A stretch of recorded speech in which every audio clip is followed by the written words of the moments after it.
Mesdames, Mesdemoiselles, Messieurs, on vous souhaite la bienvenue au César. Le week-end du 100e se prolonge avec le match des Junioras et la rencontre qui va mettre aux prises Colombier au FC Val-de-Rue. Un grand merci aux partenaires de Colombier avec les sponsors, les généreux donateurs de ballons de match. Et puis ce rendez-vous très important pour Colombier, pour le FC Val-de-Rue. Le FC Val-de-Rue qui joue sa deuxième partie du championnat après son revers du côté de Béroche-Bevet sur la marque de 6-1. Colombier avait bien débuté avec un succès à Peseux-Comet 3-1.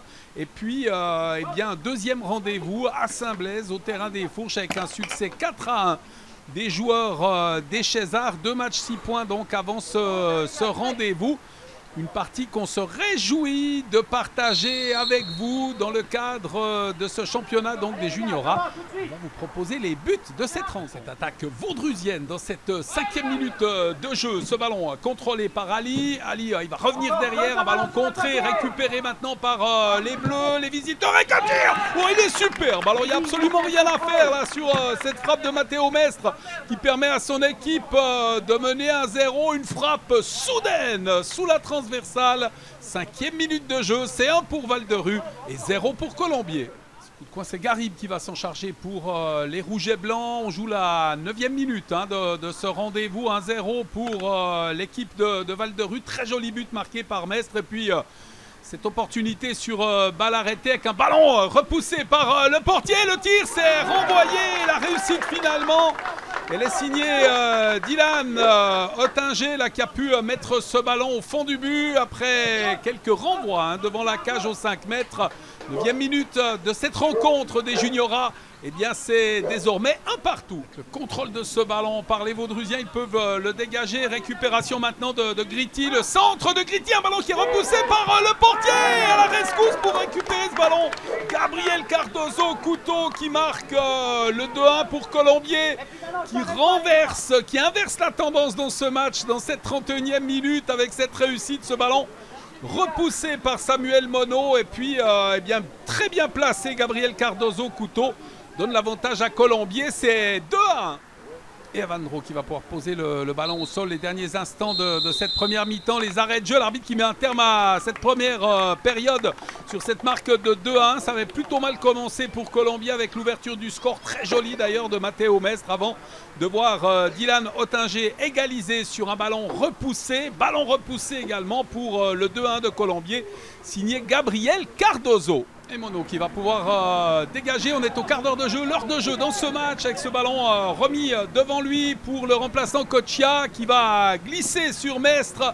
Premier buteur de cette rencontre, ballon de l'extérieur, ballon qui va passer, c'est extrêmement bien joué là de la part des joueurs de Val-de-Rue avec le tir. C'est but, c'est de partout, très très bien fait Giovanni Kochia qui peut marquer le de partout. Mais alors quelle belle phase de jeu là proposée par les joueurs de Paulo Jorge Pineiro et Carlos José Esteves. Ce corner de la 76e minute, de partout dans ce rendez-vous avec un ballon mis au second poteau. Baroni tout seul, c'est 3-2 pour Val-de-Rue. Alors il était complètement oublié de la défense.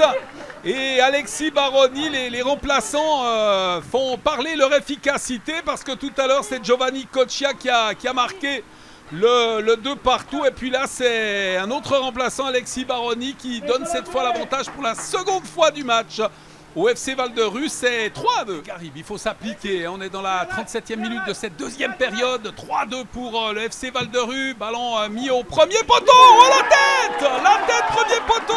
Lucien Roudier Soldevilla qui remet les deux équipes à égalité. 2 buts, les 2 derniers marqués sur balle arrêtée là, avec cette superbe frappe cette fois de la tête. C'est 3 partout, il reste encore 8 minutes à jouer dans cette rencontre. Avec ce travail défensif de relier devant Gritti, un ballon contrôlé par les Rouges et Blancs est perdu maintenant, on le met en avant. Retour défensif, c'est bien fait de la part d'Ottinger avec le dégagement de Corentin Parel. Et l'arbitre qui va mettre un terme à la rencontre sur cette marque de 3 partout. Quel joli duel entre les deux équipes et un match nul à notre avis logique de 3-3. Vraiment une très très belle partie de Juniora pour le week-end de ce 100e anniversaire. On a eu beaucoup de plaisir à suivre ce match. Avant de nous quitter, on va avoir encore quelques réactions sur cette parité. Colombier qui reste invaincu, qui se déplacera du côté d'Audax, alors que Val-de-Rue, toujours à la recherche de son premier succès, eh bien, jouera à domicile face à Cortaillot. Il se trouve qu'on perdait 3-2 et juste cet éclair de génie à la fin, de monter sur le corner et de mettre mon sacré coup de casse, quoi. C'est ça. Et ouais, sinon sur l'ensemble du match, on a été un peu en dessous des attentes, je trouve, on aurait pu faire bien mieux. Mais bon, on se rattrapera au prochain match mercredi contre Audax. Voilà, exactement. Aujourd'hui, vous avez l'équipe de BDR, qui est une très bonne équipe de foot, qui joue bien au foot. Quelle était votre ambition là, cette saison pour FC Colombier Juniora? Déjà au premier tour d'automne, viser le top 6. Ça, on avait commencé par 2 victoires. Là, on est freiné avec un match nul, mais bon, on lâche pas l'objectif et on continue, quoi. Nous, ça nous a manqué un petit peu la mise en place du jeu qu'on n'a pas réussi à faire comme d'habitude on a fait dans les 2 premiers matchs. On était parti avec la victoire, mais on ressort avec le match nul. Certes, on est venu 2 fois au score. Tout à fait logique. Tout à fait logique. Ils ont mérité un peu sur la fin, mais on a réussi à tenir et puis on a concrétisé l'action qu'on a pu le faire. Vaut mieux avec l'équipe, on repart de l'avant. Maintenant, il nous reste quand même un match assez compliqué mercredi. Et on va faire de notre mieux. On a vu des moments forts, des moments faibles, puis ces moments faibles, ça vous a coûté cher. Oui, c'est surtout ces moments qu'on a plus joué au foot que eux, ils nous ont mis de l'avant. Mais j'ai remarqué aussi que si nous, on pouvait jouer au foot et puis on pouvait faire quelque chose, on aurait pu faire mieux. Franchement, c'était un match très intensif, très serré pour les 2 équipes. On a vu l'intensité dès le début, on a ouvert le score. Et après, on prend 2 buts sur 2 erreurs bêtes. Et je pense qu'en deuxième mi-temps, on domine pas mal le match. Et après, c'est des petits détails qui nous coûtent cette égalité. Mais au fond du match, l'égalité est totalement méritée. Et on va continuer à travailler, on commence à être bien physiquement. On a une très jeune équipe et puis on va continuer à travailler avec le coach, le staff et puis essayer de passer dans ce groupe promotion pour le 2e tour. On sent physiquement, c'est très bien. Techniquement, c'est pas si mal que ça. Au milieu du terrain, devant, vous avez des joueurs très techniques. Oui, c'est clair, on a pas mal de joueurs assez bons techniquement, qui impactent offensivement. Et, on a joué une année en inter, je pense que ça nous a aidé aussi pas mal. Mais je pense qu'il y a encore du potentiel et on peut faire encore plus parce qu'il y a 2-3 occasions, on peut les mettre aussi au fond. Malgré c'est comme ça, c'est des détails du match et puis franchement les 1 point mérité de chaque côté, c'est mérité. Le résultat il est décevant, on pense qu'on aurait pu faire plus, on aurait pu mettre plus de buts, on a créé beaucoup d'actions. Puis sur le résultat, je pense qu'on aurait pu avoir beaucoup plus de buts, mais malheureusement c'est comme ça le foot, on doit accepter.